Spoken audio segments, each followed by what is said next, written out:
हज़रत सालेह अलैहिस्सलाम।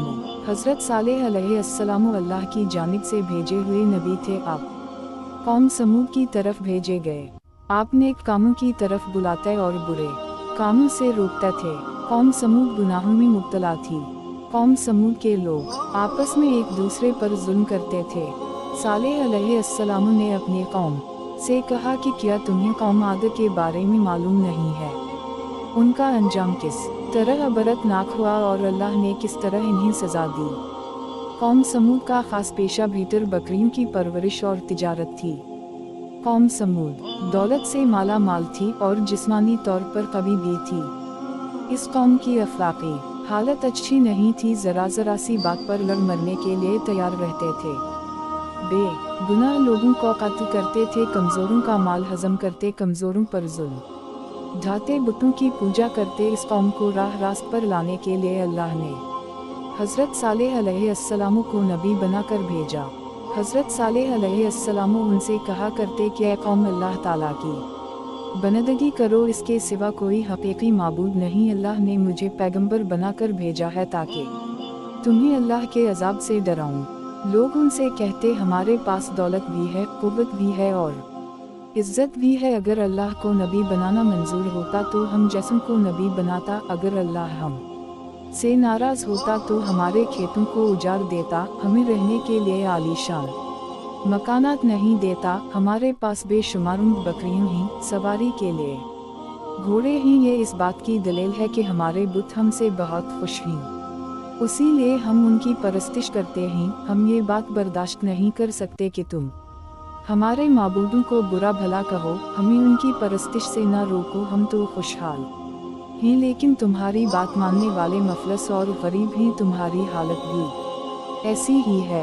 अगर तुम नबी हो तो इसकी दलील पेश करो, कोई मुजिज़ा दिखाओ, हम देखना चाहते हैं। हज़रत सालेह अलैहिस्सलाम उनकी इस कसम की बातों पर कहते कि तुम ही बताओ, तुम क्या मुजिज़ा देखना चाहते हो। फिर का फराब्स में मशवरा करने लगे कि उनसे किस कसम का मुजिज़ा तलब करना चाहिए। फिर सब ने इत्तिफाक राय से कहा कि तुम उन पत्थरों से एक औनी पैदा करो और अपनी भी ऐसी हो कि ये 7 बच्चे भी दे और हम इसका दूध भी पीं। हज़रत सालेह अलैहिस्सलाम ने अल्लाह से दुआ की, जल्द ही दुआ कबूल हुई। पत्थरों के अंदर से एक औनटनी नमूदार हुई। औनटनी बहुत खूबसूरत थी। औनटनी के ज़ाहिर होने के बाद ही इस जगह घास उगाई और एक पानी का चश्मा भैजारी हो गया। औनटनी ने घास खाई, चश्मा से पानी पिया, उसी साथ के अंदर बच्चा भी जितना औनटनी दूध भी देने लगी।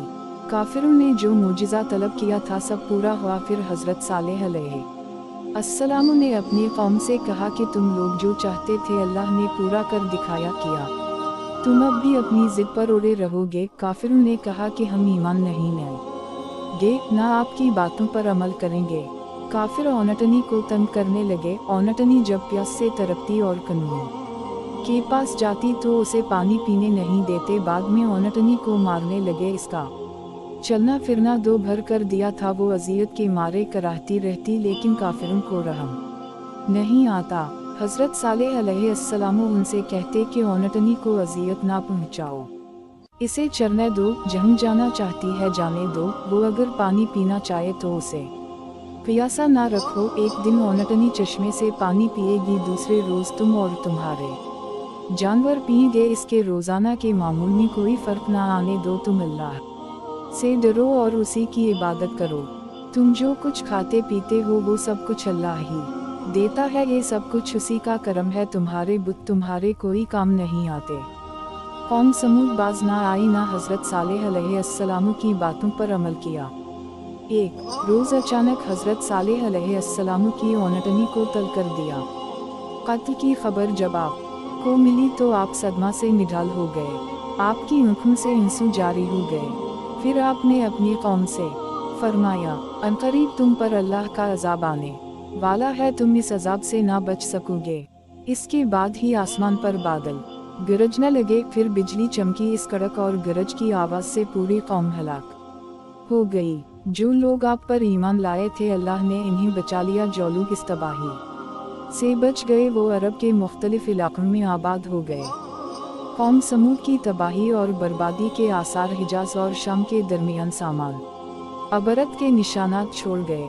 गज़वा तबूक के बाद जब इस्लामी लश्कर तबाह शुदा आबादी से गुजर रहा था तो इन्हें पानी की ज़रूरत पड़ गई। वहाँ पानी का एक कुआं देखा, लश्कर ने आटा गौंदने के लिए पानी लिया तो हज़रत सल्लल्लाहु अलैहि वसल्लम ने फरमाया कि जिस बस्ती में अल्लाह ने अपना अज़ाब नाज़िल किया, इस जगह की कोई चीज़ इस्तेमाल ना करो।